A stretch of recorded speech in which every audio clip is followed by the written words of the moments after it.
I experienced such a radical transformation in my health. My energy level skyrocketed. I started sleeping so much better. I had so much more focus and concentration at work.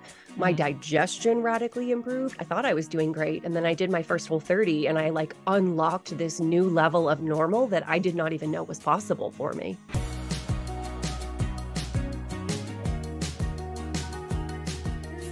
What's up, guys? Welcome to the On Track with Annie podcast. Make sure before you listen to this episode to give this podcast a rating and review. It really helps us out. Today's guest is an awesome one. We got Melissa Urban on today's podcast. She is the co-founder and CEO of TheWhole30, a very popular and highly well-known diet and healthy eating program. She's an authority on helping people create lifelong healthy habits. She is a 7-time New York Times bestselling author and has been featured by People, Good Morning America, the New York Times, the Wall Street Journal, Forbes, and CNBC, currently based in Salt Lake City, Utah. This is an awesome episode. We talk all about her entrepreneurial journey. We talk all about how she got started with her healthy and clean eating lifestyle and so much more. So stay tuned. I'm excited for you guys to listen to this episode. So welcome to the On Track with Annie podcast. Thank you so much for having me. Of course. So you previously started something in 2009 called the Whole30 Diet. So I want to hear a little bit about how your life was leading up to creating this. Yeah, I think when I tell people, I'm the co-founder and CEO of Whole30, they assume that I've always been this super healthy, really motivated, health-inspired person, and that could not be further from the truth. My journey really started after 5 years of drug addiction. I went into rehab for the second time in the year 2000. And the second time through, after having gone through recovery and relapsing after a year, I realized that I really had to change everything about my life if I was going to maintain my recovery this time. And so I started to ask myself, what would a healthy person with healthy habits be? I was the last thing from healthy. But I thought, well, they might get up in the morning and go to the gym before they went to work. So I started going to the gym and they would certainly pay attention to what they ate. So I started, eating lots of low fat dairy and whole grains and protein shakes. And that was really where my love of health and nutrition stemmed from. Early on, it was a huge part of my recovery. But then over the years, I really developed a love for fitness. I owned my own CrossFit gym for a while. I traveled and trained for CrossFit kettlebell certifications and gymnastics certifications. I started writing for the CrossFit Journal. And so all of that really led to this kind of 2-person self-experiment in 2009, sitting around a CrossFit gym after a really hard workout, wondering if changing our diets and eliminating processed foods and some of the foods that might be inflammatory in certain people would have an impact on performance and recovery. And that was really how the Whole30 got started, just a 2-person self-experiment that radically and profoundly changed my life. So what led to this experiment? Did you have issues with the foods that you were eating when you were trying to eat clean? No, isn't that so funny? If you had said to me, how did you eat? I would have said, I ate great. I was like the healthy person at my office. And I was very disciplined with what I ate in a good way. It wasn't that I didn't, still have alcohol and still have treats and whatever. But, I was pretty religious about making sure I ate enough and that I always had good protein and I had healthy carbs. And I would have said I was doing great. But, I'm always up for a self-experiment. And it was kind of like, let's just pull all these foods out of our diet for 30 days and really go meat, seafood, and eggs, lots of vegetables and fruit, pull out the iced coffees with the turbo, caramel syrup, and pull out the alcohol and pull out the weekend pizza. And I experienced such a radical transformation in my health. I thought that I was feeling great, but my energy level skyrocketed. I started sleeping so much better. I had so much more focus and concentration at work.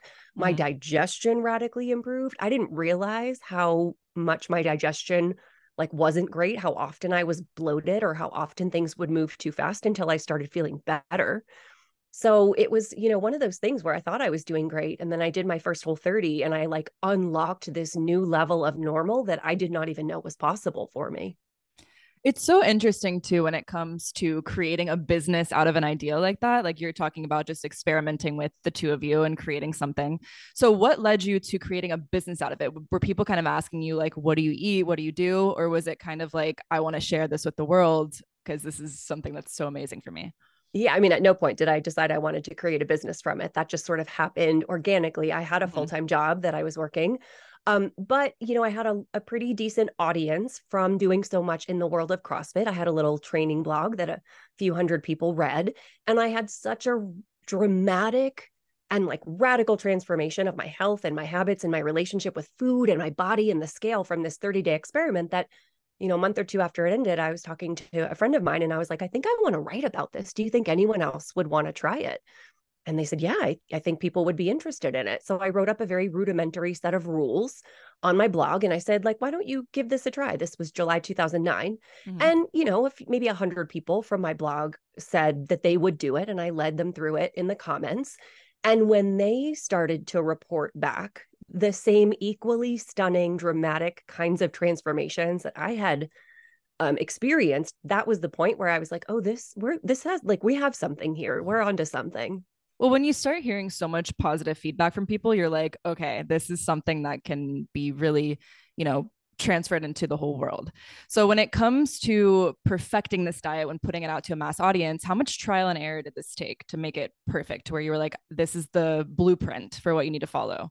I mean, we're still making changes and revisions based on updated science and the current food landscape. So, we are now 14 years into Whole30, and we're always evolving and always reiterating or iterating on the diet. But, early on, we kind of followed like a rough paleo framework, because the research that my co-founder was really interested in at the time was talking about potentially inflammatory properties of legumes and grains. And then as the program and the rules started to evolve, and we brought in more registered dietitians and medical doctors and more of a true medical advisory board, we started really using the science as our framework and less of a sort of any sort of dietary philosophy.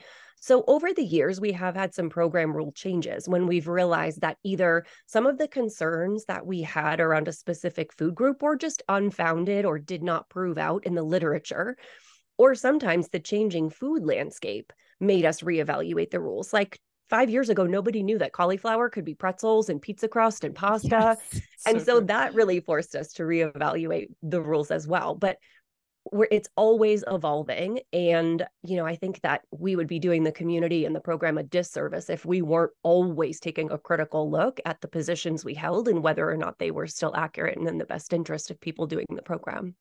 That's so interesting. So how do you create the recipes that you have within the Whole30? So, I mean, I have a whole team of recipe developers, obviously. Mm-hmm. But, the framework for our ingredients are very simple, but they also lend themselves to incredible creativity. Mm-hmm. So, again, you've got your protein, meat, seafood, and eggs, vegetables and fruit, herbs, spices, sauces. And so, sometimes people will take family favorites like lasagna or shepherd's pie, and they'll recreate it within a Whole30 framework. We have a lot of recipe developers and contributors who are taking dishes that are really important to their cultural heritage and recreating them into a Whole30 framework, which is so amazing and wonderful to see. Sometimes we get community requests for things. I'm doing, at Lent, it's like, well, I'm not doing any meat on Friday. What kind of fish dishes can I have? And we'll create a series of, Lenten appropriate dishes featuring fish or eggs. So it kind of, we listen to the community quite a bit, but then we're also always experimenting with different flavors and different profiles. Sometimes we'll jump on trends. There was a butterboard trend on TikTok not too long ago. Oh, that's cool. And we were like, oh, we can do that with ghee. And we did. And it was really fun. Yeah. And I feel like most of the time people will find their rotation of like the same 4 or 5 breakfast, lunch, dinners that they'll want to stick to and kind of rotate through it. So then I guess it gets pretty simple when you get feedback from people like, oh, this is my go-to. Yes. And then you can kind of like make it a little bit different with variations. Yes. And, one of the things I talk about a lot is that you don't even have to cook from a recipe. You can just take a protein and some veggies and put it in a plate and then use a dressing or a sauce or seasoning to change the flavor. And that's a really easy way to have delicious Whole30 meals that don't require a lot of kitchen skill. No, I always tell that to people too, because even you can change the way that you cook chicken. Like you could do crock pot, air fryer, oven, and it's all just a little bit different. And you can change up kind of like, I guess, the more boring foods just by switching it up the way that you cook it or adding like, again, those spices and sauces that you mentioned. So you lay that all out in the Whole30, right? Different variations of that.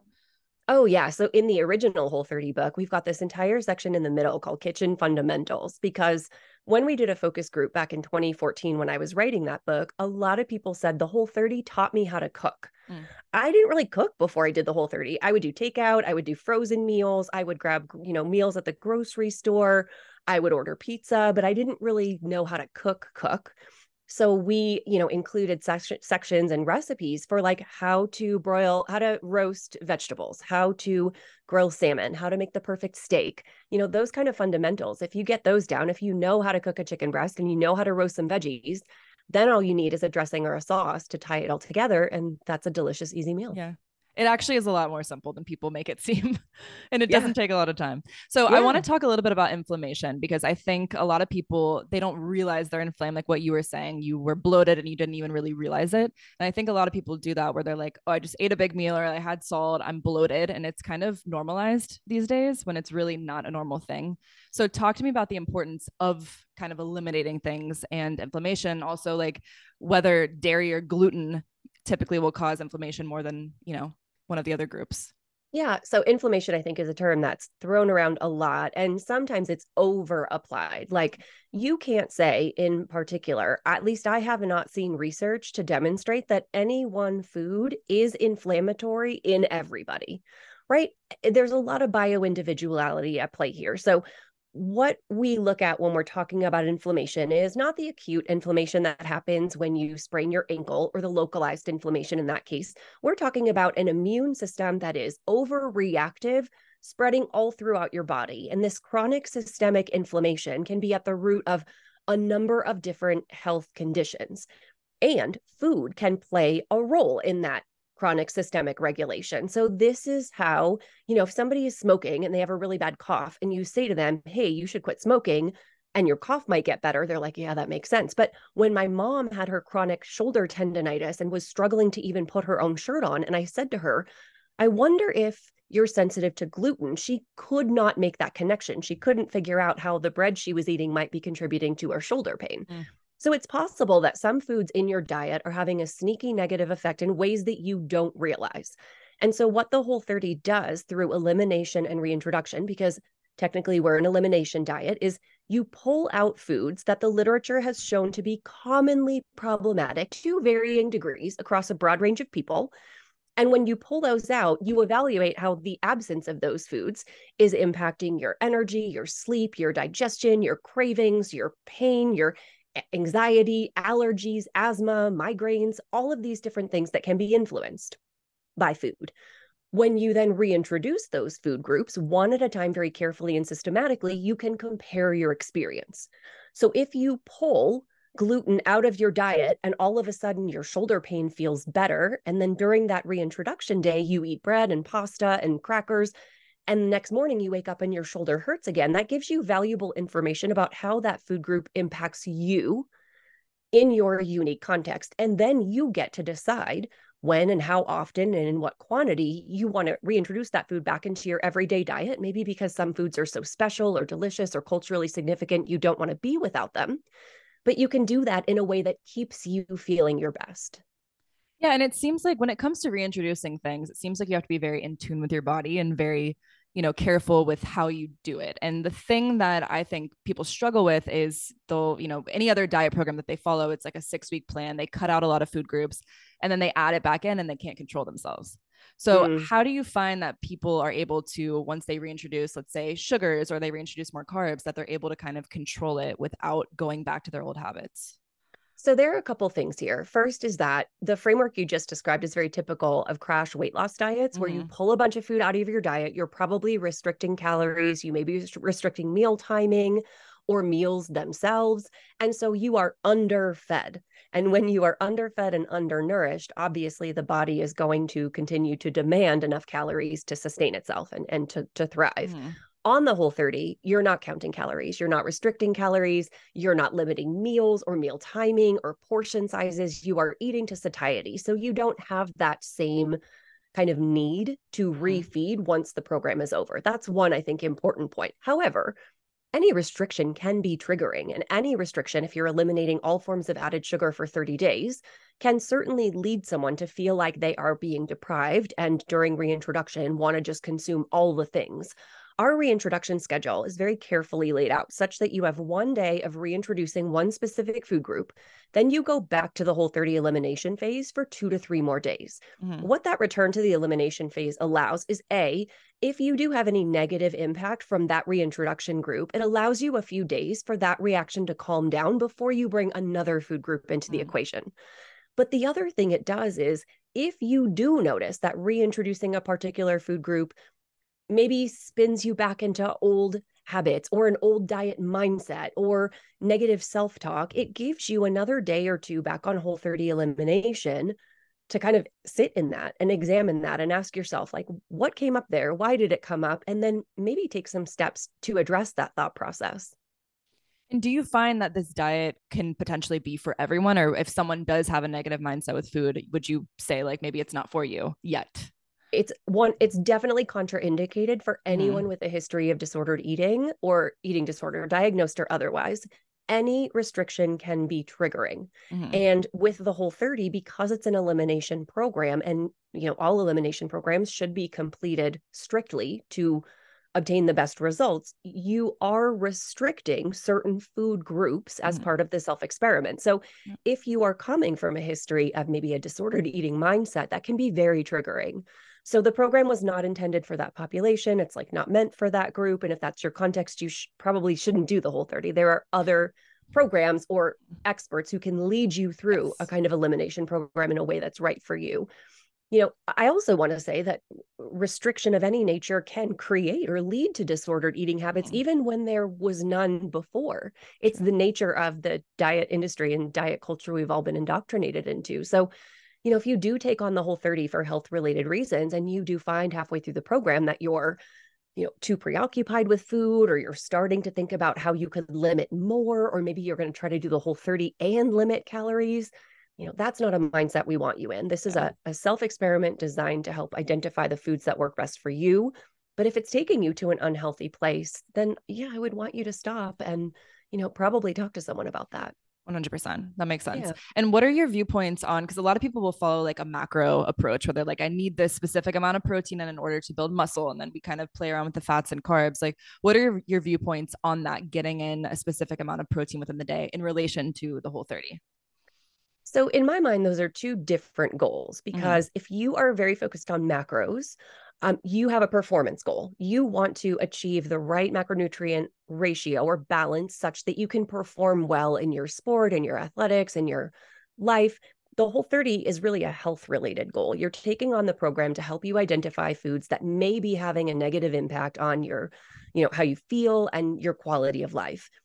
If you are an athlete or you do have performance goals and you want to do the Whole30, there's a very good chance that you're already dialed in and know how much you need to eat in a day. And you probably wouldn't need to follow our meal template. We give you a general meal template that says 1 or 2 palm-sized servings of protein. I know how much protein I need to eat every day. So I'm just going to take this Whole30 meal template and I'm going to eat as much as I need to eat in order to be effective at my sport. I know I need more carbohydrate than a lot of people do, so I'm going to load up on potatoes and sweet potatoes and winter squashes and fruit. So I'm going to organically apply that. But we discourage people from tracking or counting on the Whole30 because it tends to create distance between yourself and your relationship with food. And very often when we track, we associate that tracking with dieting. And so if I'm tracking, it can really lead me to think like, okay, I'm looking at this number. That's a big number. Maybe it should be less. And even though your body is saying, no, this is great, we're super happy, you may want to dial that back instinctively. And that might not give you great results.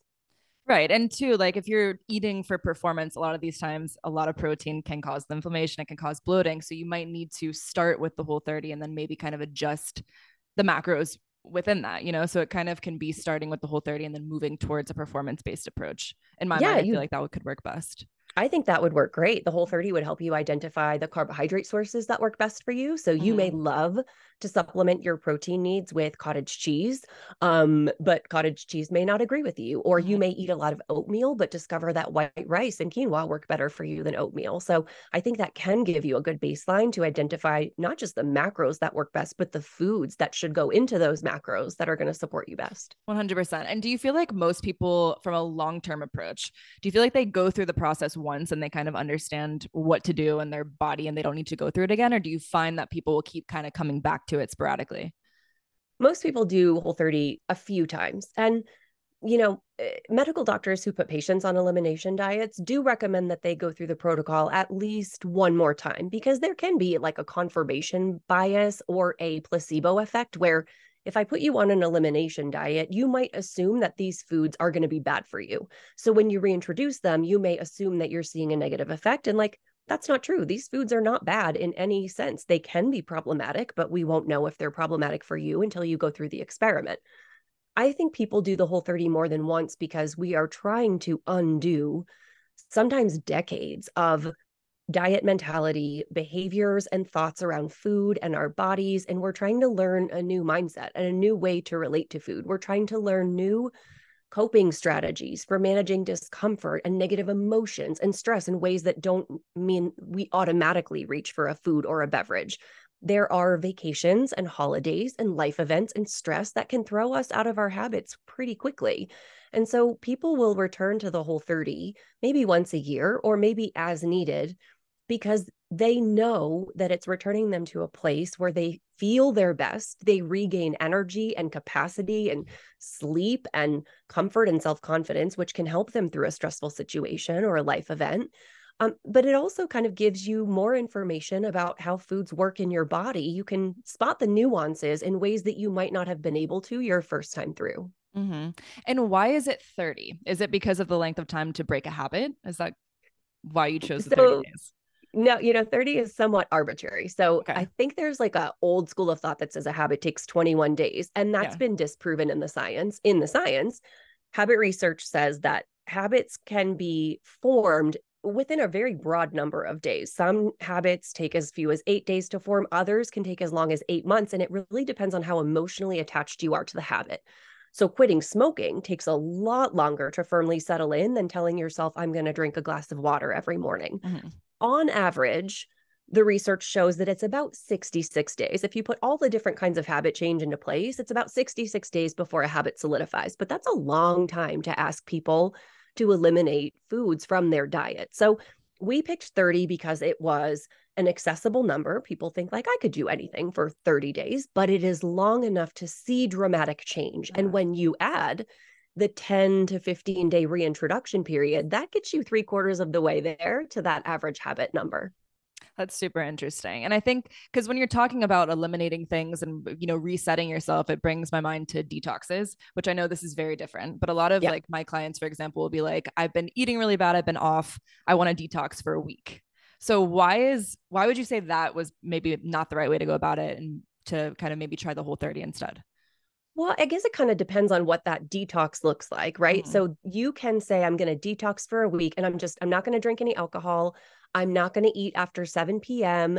and I'm not going to have like potato chips anymore, right? Yeah. For me, if I took those three things out of my diet, the rest of my diet would be amazing and I would feel great.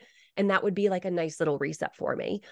Mostly when people say detoxes, they're talking about I'm only going to drink bone broth for, 3 days, or I'm going to drink tons of lemon water and like take these supplements and I'm not going to eat any whole food for a few days. And that just feels to me like it's obviously not sustainable. It's definitely feels more like crash diety to me. And I think sometimes people use it as like a trampoline, like, well, I'm just going to YOLO through the weekend and I'll just do my detox on Monday. Yeah. And then that puts you in this place where like you're either eating everything under the sun or you're not eating anything at all. And like that doesn't feel good. And that's not a very healthy place to be. Yeah, it is going from eating a bunch and then you're like, I'll just starve myself and I'll reset and then we'll do it again. Yeah, we don't want to do that. Yeah. So for someone that is not in tune with their bodies or maybe does not know how to be in tune with their bodies, do you guys offer coaches that it can kind of like guide you through this? If you're like, you need to kind of, when you're, adding things back in or you're eliminating things, do you offer a guidance with that? Yeah, Whole30 Okay. offers, when we do our group Whole30s, which historically has been September and January, but we will be expanding that in 2024. We offer we call it a community cohort. So you join this group and it puts you in a closed private community with other Whole30ers. And you will get everything from daily text messages from me with accountability and support. You get daily motivational videos, weekly Ask Me Anythings. The Whole30 HQ team is moderating this group, and that gives people the kind of personalized guidance. It's not one-on-one coaching in Mm-hmm. that we're not creating meal plans for you or telling you what to eat, Mm-hmm. but it is the community support that people really need to succeed. And you do get every single week from preparation all the way up through reintroduction, to be able to ask your questions and get guidance. Amazing. And what does your diet look like? Like, what's a day in the life of eating for you? I think, I did an interview earlier today and I mentioned rice, and the person was like, wait, you eat rice? And I was like, yes, where have you been? Like, we don't eat Whole30 365. The program is designed to teach you about how food works in your body. And then you take that and you create your own sustainable, joyful, personalized plan. And that's what I've done. I haven't done a Whole30 in years. I probably won't ever do one again because I don't need to. Yeah. I eat mostly Whole30 because it's easy and it keeps me feeling my best, but I eat rice every day, black beans, hummus, quinoa. Those grains really help my performance and my energy in the gym. I am active and I run better on more carbs. So I've loved adding those back into my diet. I'm famous for my love of Justin peanut butter cups. So I throw those in once in a while. I love hot buttered popcorn. But the base of my meals, the bulk of my meals are like a good size serving of protein, a whole bunch of veggies, and a dressing and sauce. And at this point, it just feels delicious. It feels easy. But I have a lot of flexibility in my own diet. Yeah. It's like keeping the basics, but then you're able to add in the things that you enjoy the most with the balance. And it's fine because you Absolutely. know how to Yeah, do it at this point. I do. Yeah. Yeah. So, what are you most excited about within the business coming up? Let's see. When is this going to air so I can decide what I can talk about? Probably 3 weeks. Okay. Well, I'm excited about the January Whole30. It Okay. starts January 2nd. And every year, it's just every January, I'm like, it's the biggest Whole30 we've ever had. And every year it's true. But we've got some exciting stuff with our partners at Chipotle. We've got, of course, our community cohort launching. Whole30 is also launching something new next week. So by the time this comes out, you'll be able to come to our website. But it's another resource for people who are doing the Whole30, who want to eat delicious Whole30 meals, but maybe don't have time to cook them all themselves. So there's a lot of exciting stuff happening right How did now. you get connected with Chipotle? That's so cool. I know Chipotle has been on my vision board like basically since day one. They reached out to us in 2018. Oh, Hey, we'd love to talk about the idea of offering like maybe a Whole30, ingredient list at Chipotle. so cool. And we had a couple meetings and sat down and created our Whole30 salad bowl with them. And so for the 6th January in a row, we'll be announcing 2 Whole30 salad bowls available through their app and website. Wow. So is it Yeah. at every single Chipotle worldwide or nationwide, Yeah. I guess? Every single Chipotle in the US. You can order it through their app or website. It's in their lifestyle bowls section, but it's so cool to be traveling for work or at your mom's or like on a road trip and think to yourself, oh, I need something to eat, and be able to go to any Chipotle anywhere and have a Whole30 meal. Oh my God. That'd be so cool if you started doing that with different restaurants or chains.